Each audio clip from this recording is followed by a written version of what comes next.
Bonjour à tous et bienvenue dans cette nouvelle vidéo. Aujourd'hui je vous filme mon point lecture du mois de février. Je suis plutôt contente parce que j'ai fait de bonnes lectures et j'ai plutôt bien lu ce mois-ci, même si c'était un petit mois. Pour tout vous dire, c'est la deuxième fois que je filme cette vidéo parce que j'ai essayé de la filmer tout à l'heure. Mais il y avait ma fille dans les parages et honnêtement ça a été la catastrophe. C'est une vraie tornade. Elle a failli faire tomber l'appareil photo au moins 4 fois.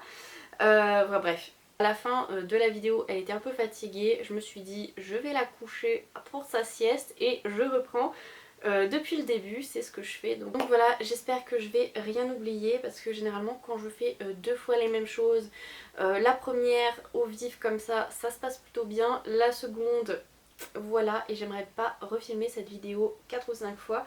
On commence tout de suite. En février, donc j'ai découvert cette bande dessinée. Donc c'est Le Château des Étoiles d'Alex Alice. Oui, pardon. Donc là je vous présente le volume 3. Moi j'ai lu le tome 1 et le tome 2 en février. Et comme voilà, je les emprunte à la bibliothèque, donc j'ai emprunté le troisième volume là pour le lire en mars. Voilà. Ici on est sur une bande dessinée de science-fiction où je vais vous résumer, enfin je vais vous faire un petit speech du premier tome, ça sera un petit peu plus logique. Voilà, on va suivre une jeune femme qui va tenter un voyage dans l'espace, alors à une frontière entre l'atmosphère et l'espace, où il y aurait de l'éther. En fait voilà, c'est une chasse à l'éther. Cette femme aimerait trouver cette nouvelle énergie pour pouvoir alimenter des machines. Donc pour ça, ils ont construit une machine, un espèce de ballon dirigeable qui va partir dans l'espace et elle va disparaître lors de cette mission et laisser son jeune garçon et son mari derrière elle. Et un an plus tard, elle va recevoir une lettre où il est écrit que on a retrouvé le journal de bord de sa femme et donc ils vont partir à la recherche. Là va les attendre une nouvelle mission. Voilà, ils vont découvrir certaines choses que sa femme a découvertes et ils vont entreprendre une nouvelle fois le voyage dans l'espace. Est-ce qu'ils vont réussir ou pas? Je vous laisserai le découvrir. En tout cas moi j'ai vraiment beaucoup aimé. Je suis pas une grande adepte de science-fiction ni de space opéra parce que je pense que ça pourrait être aussi un petit peu du space opéra, voilà. En tout cas moi j'ai beaucoup aimé. Je vais vous montrer un peu les planches.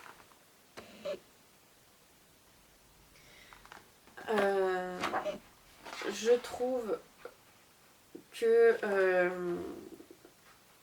trouve que c'est un petit peu des planches vintage. Voilà, c'est mon avis, je sais pas du tout si c'est fait exprès, mais en tout cas voilà, je trouve qu'elles ont un côté... je me souviens plus, mon papa était amateur de bande dessinée et ça me fait penser à une bande dessinée qu'il avait il y a plusieurs années. Ma grand-mère avait gardé pas mal de bandes dessinées de mon père et du coup voilà, ça me fait penser à ces vieilles bandes dessinées d'il y a peut-être 40 ans maintenant. Bref, du coup, voilà, j'aime beaucoup et moi je continue du coup voilà l'aventure dans l'espace. Je sais pas si ça va me mettre un pied dans ce genre là. En tout cas, voilà, j'aime beaucoup et je lirai la suite bien volontiers. Jusqu'ici, il y a 6 tomes qui sont parus, je crois, si je dis pas de bêtises. Il me semble que j'ai vu 6 tomes à la bibliothèque. Et je suis très contente qu'ils soient à la bibliothèque parce que voilà, je suis pas certaine que c'est quelque chose que j'aurais acheté. Voilà, je les ai vus à Momi Manga pour tout vous dire, je les ai vus. Ils m'ont fait envie, j'ai feuilleté le premier et voilà, je pense que c'est les graphismes un petit peu qui m'ont fait ouais, non, ou peut-être le thème, j'en sais rien. Je l'ai reposé et voilà, ça a toujours été une bande dessinée qui m'a tentée mais que je ne voulais pas acheter. Et là je suis très contente du coup de pouvoir la découvrir en bibliothèque. Peut-être qu'un jour un tome va vraiment me faire chavirer et je vais acheter toute la collection, je ne sais pas.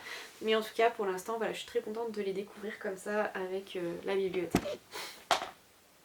Ensuite, et là je suis mais trop contente, j'ai lu ce mois-ci Ces jours qui disparaissent de Timothée Le Boucher, paru aux éditions Glénat. C'est une bande dessinée qui a fait beaucoup de bruit, enfin toutes les bandes dessinées de Timothée Le Boucher se font parler d'elle parce que voilà, il y a beaucoup de grands adeptes de Timothée Le Boucher. J'avoue que moi, les graphismes ne me plaisaient pas et du coup, je ne voulais pas me les acheter. Je vais vous montrer une planche.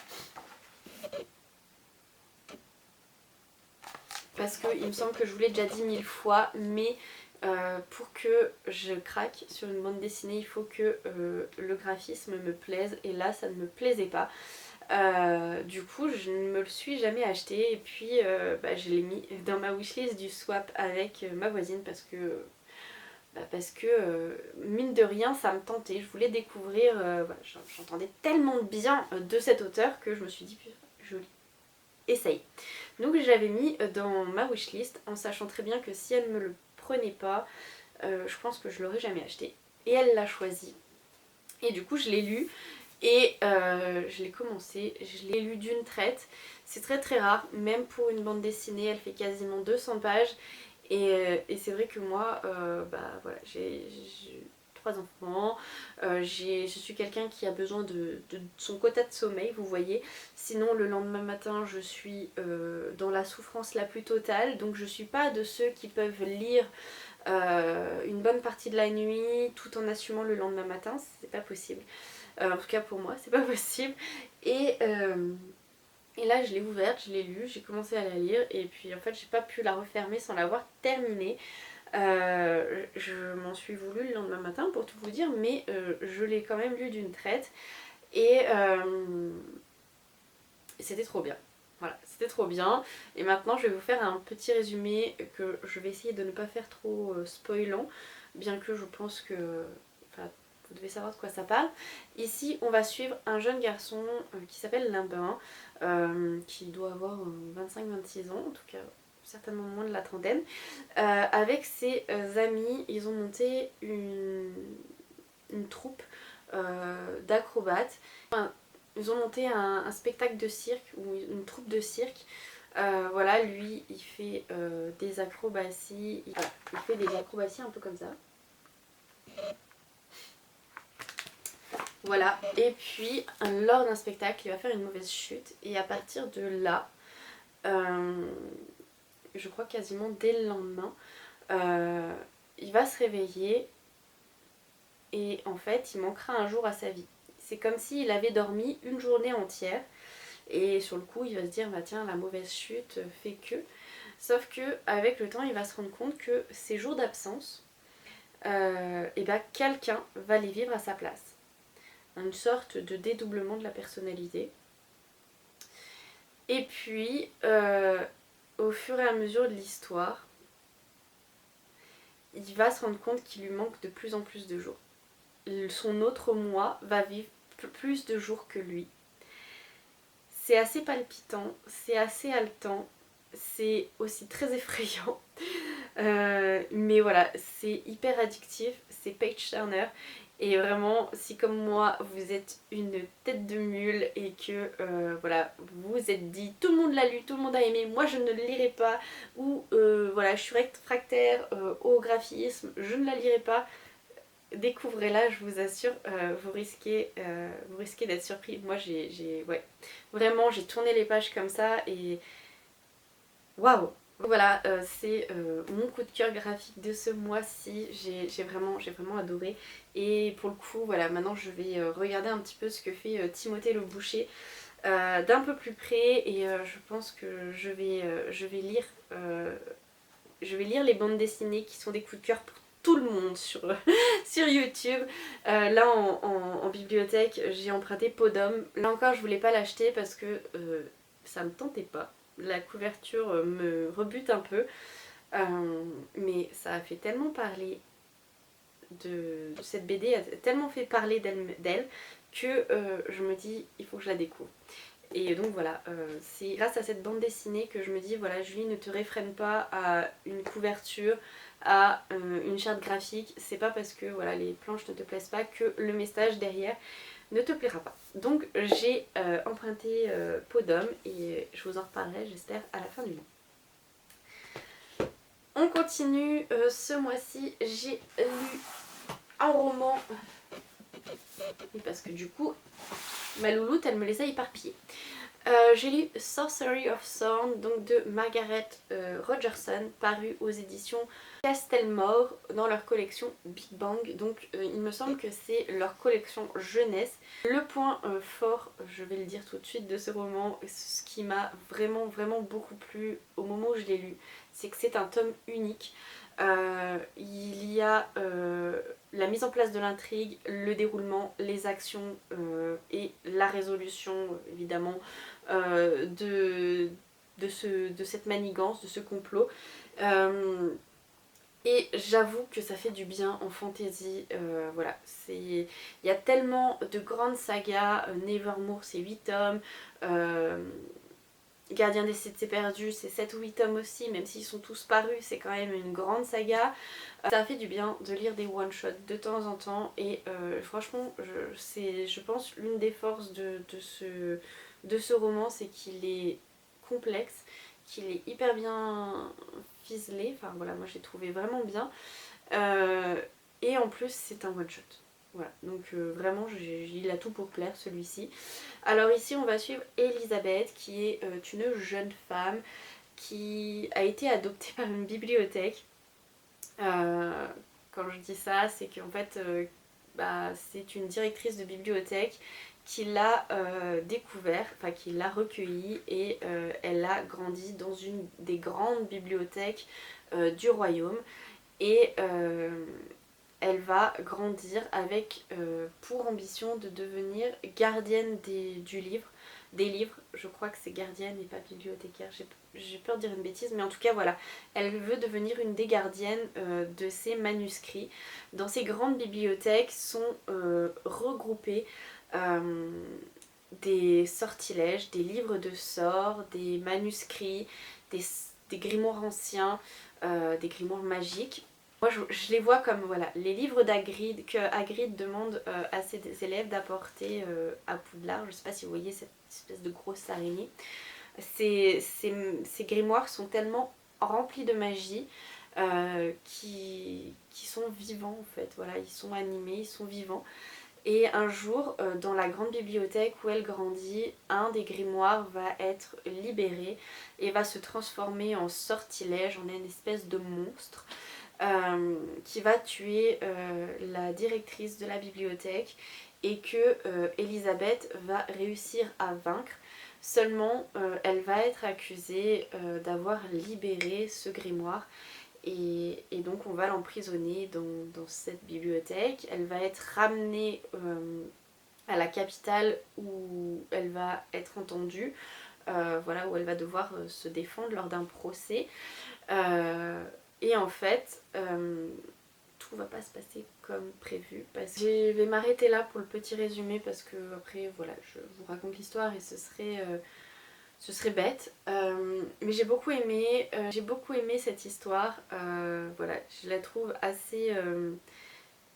je la trouve particulière dans le sens où on est vraiment bercé dans cet univers de librairie, de bibliothèque, de livres. J'ai beaucoup aimé ce parti-là, avec ces livres tout puissants, ces livres empreints de magie, et ouais, c'était très sympa.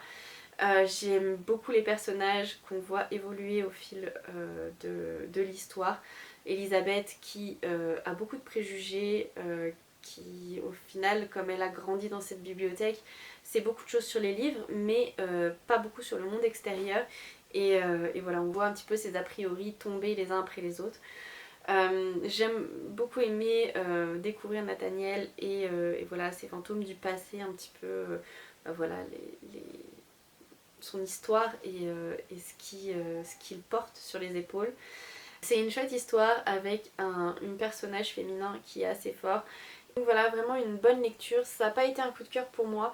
parce que voilà, je sais pas trop si c'est parce que je lis beaucoup de romans de fantasy et que le mois dernier j'avais lu Nevermore qui m'avait vraiment beaucoup plu pour le coup, que quand j'ai refermé je me suis dit ouais, c'est vraiment une bonne lecture, j'ai vraiment aimé l'histoire, j'ai vraiment aimé les personnages, j'ai adoré le fait qu'on ait donné des pouvoirs à ces livres, j'ai adoré voilà, il y a des passages de l'histoire que j'ai vraiment trouvé ça hyper ingénieux, enfin voilà, je vais pas trop vous en dire, mais j'ai vraiment adoré certains passages, mais quand je l'ai refermé, c'était une bonne lecture, mais pas un coup de cœur. Donc voilà, on verra, peut-être que au fur et à mesure que le temps passe, voilà, j'aurai plus de traces de cette lecture, je ne sais pas, mais pour l'instant c'est voilà, c'est une bonne lecture, mais pas un coup de cœur. Ensuite,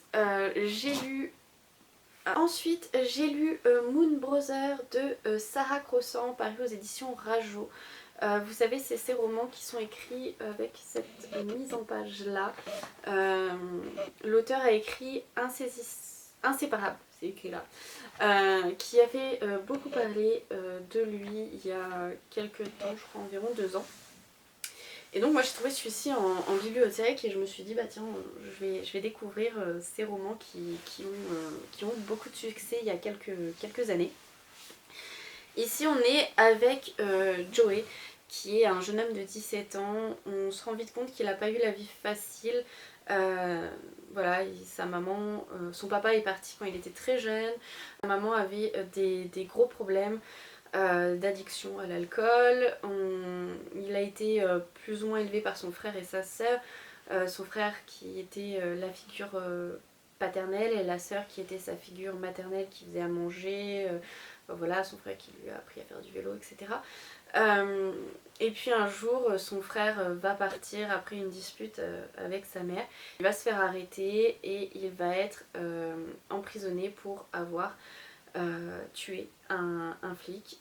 Il était très jeune à l'époque, je crois qu'il avait pas encore, enfin il devait avoir 17 ans, quelque chose comme ça, 16-17 ans, ou juste 18, je ne sais plus. Enfin bref, il était très jeune et un petit peu dans l'ignorance des choses, il va avouer le crime en se disant si je l'avoue là, on va me laisser tranquille et puis j'aurai le temps de dire non, sauf que ça va pas se passer comme ça.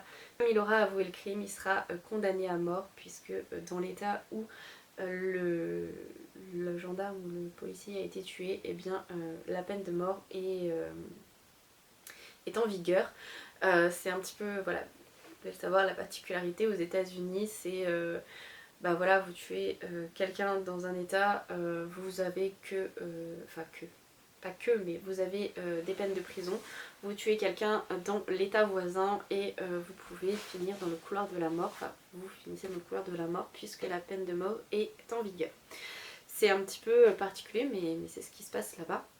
Et donc lui, il est dans le couloir de la mort parce qu'il est accusé d'avoir tué quelqu'un, parce qu'il a avoué ce crime en fait. Et donc il est dans ce pénitencier au Texas il me semble, et il lui reste un mois avant l'exécution de sa peine. Savoir que peu de temps après l'arrestation de son grand frère, peu de temps après qu'il ait avoué les crimes, la mère des 3 enfants est partie à son tour, a laissé ses 2 enfants restants à la garde de sa sœur, de leur tante, et que la tante leur a en gros dit que il fallait couper tous les ponts avec leur grand frère, ce qu'ils ont fait, et donc pendant une dizaine d'années ils n'ont eu plus aucune nouvelle de Ed, leur grand frère, et 10 ans plus tard, Joey va partir voir son frère qu'il a tant aimé autrefois, mais dont maintenant il ne sait plus rien, puisque 10 ans sont écoulés, et en 10 ans, lui il a grandi sans son grand frère, et donc il est devenu quelqu'un d'autre. En fait, il s'est fait une nouvelle personnalité, et donc ils ne se connaissent plus, ils vont réapprendre à se découvrir, et j'ai beaucoup aimé ce roman. Je vais m'arrêter là parce que je peux encore trop en dire, mais j'ai beaucoup aimé ce roman. On est sur un jeu passé présent, On a pas mal de souvenirs de Joey, de son grand frère et de sa sœur quand ils étaient petits, des moments forts qu'ils ont passés ensemble.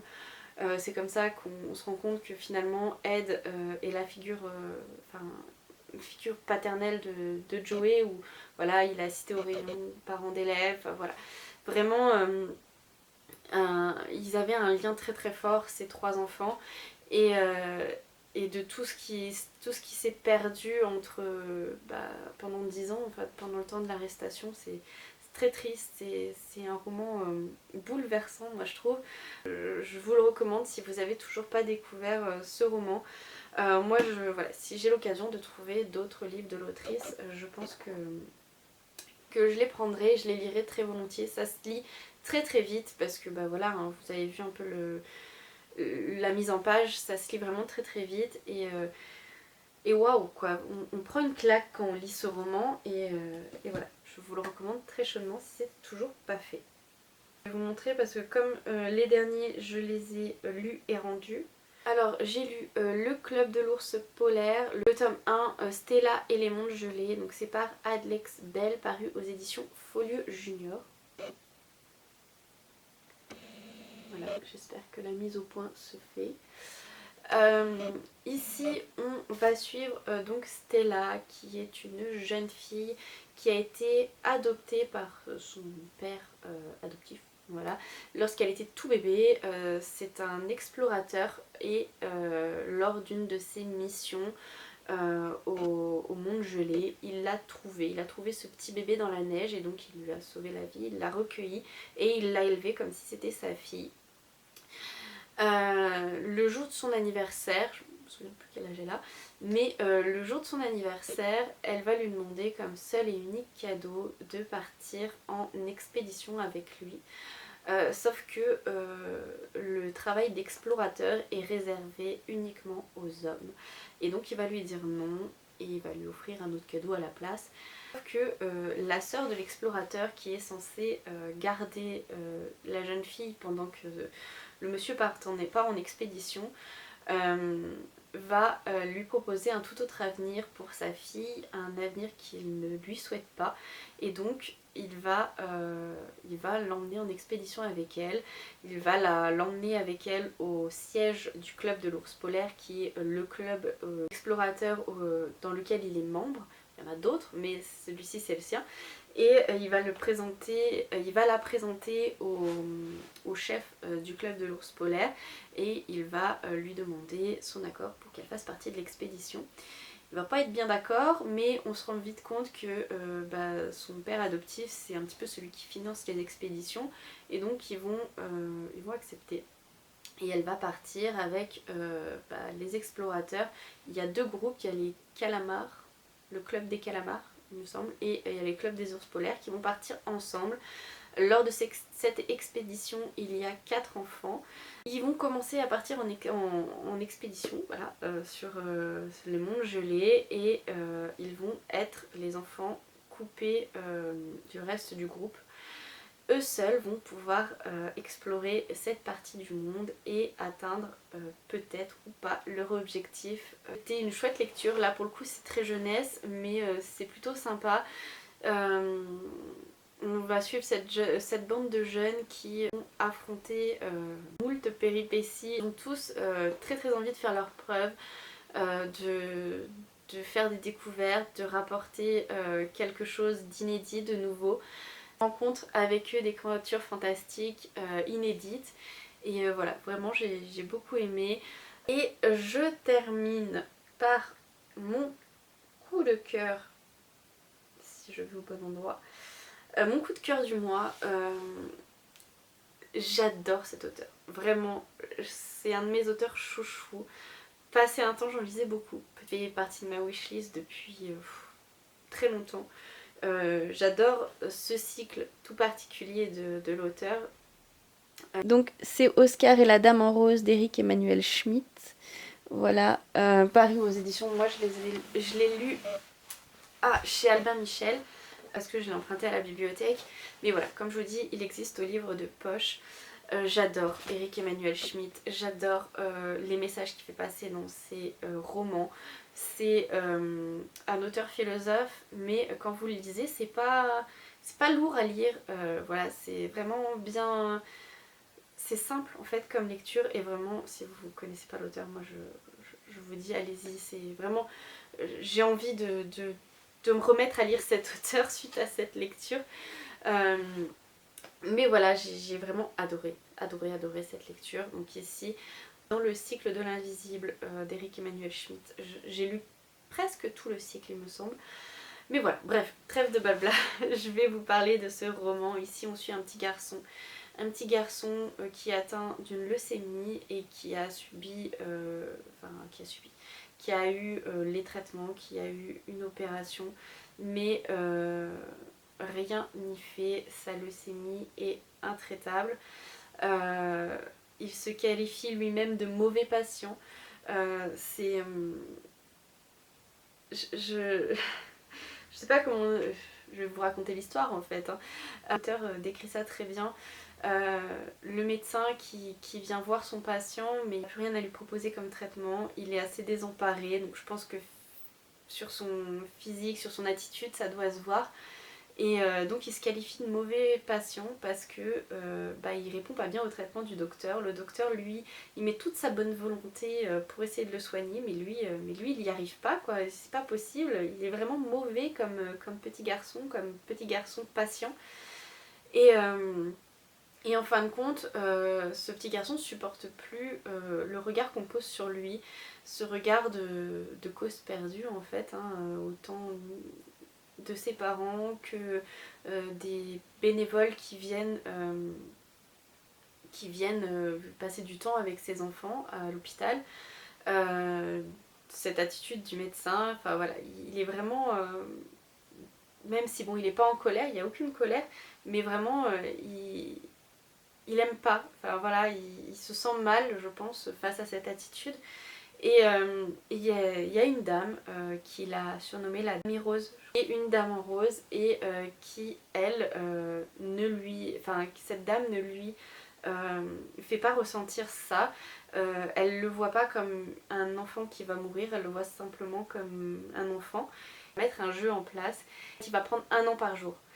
Et voilà, tel jour il va faire ci, tel jour il va faire ça. Elle va lui dire bah voilà, je sais pas moi, à 30 ans, qu'est-ce que tu as envie de faire à 30 ans? Bah à 30 ans il a envie de se marier, donc on va le voir se marier dans la journée, je sais pas, à tel âge il va avoir envie d'adopter, et donc avoir un enfant, mais bon, avoir un enfant, voilà. Donc il va adopter un enfant, et donc il va adopter un enfant. Voilà, c'est très beau, c'est très touchant, c'est très émouvant. Et il y a un passage, une double page, où Oscar va choper ce médecin et va lui dire ses 4 vérités, mais pas méchamment, vraiment, il va lui dire arrêtez d'être abattu, arrêtez de vous ronger les sangs, vous avez vu votre tête, vous êtes fatigué, vous en pouvez plus, vous pensez que vous allez réussir à vivre comme ça, combien de temps? Acceptez la vie, vous n'êtes pas Dieu, vous pouvez rien y faire. Et waouh, mais ce discours dans la bouche d'un petit garçon, enfin, je me suis pris une claque. Comme à chaque fois que je lis Eric Emmanuel Schmitt, je me suis pris une claque. Et voilà, je vous recommande la lecture de cet auteur, de celui-ci, mais de tous les autres, parce que j'ai adoré L'Enfant de Noé, j'ai adoré Le Sumo qui ne pouvait pas grossir, il me semble. J'ai adoré Félix et la source de la vie, ou quelque chose comme ça. Enfin, voilà, j'ai vraiment aimé le cycle de l'invisible. C'est simple, il faut que je regarde ce qu'il y a d'autre dans ce cycle-là de cet auteur, parce qu'il faut que je le lise. Parce que voilà, de relire autant de temps après un livre de cet auteur que j'ai complètement délaissé, me fait me dire mais Julie, mais pourquoi t'as fait ça? Et remettons-nous-y, allons-y, je vais regarder et je vais les sélectionner, voilà, soit à la bibliothèque, soit je me les offrirai, je ne sais pas. Mais voilà, je vais me repencher dessus. Parce que vraiment waouh quoi. Voilà, c'est tout pour cette vidéo. Je vous invite comme d'habitude à me mettre en commentaire ce que vous avez lu lors du mois de février. Je vous souhaite à tous une très bonne fin de journée, soirée, après-midi, peu importe quand vous voyez cette vidéo. Je vous fais plein de gros bisous et je vous dis à très bientôt. Salut.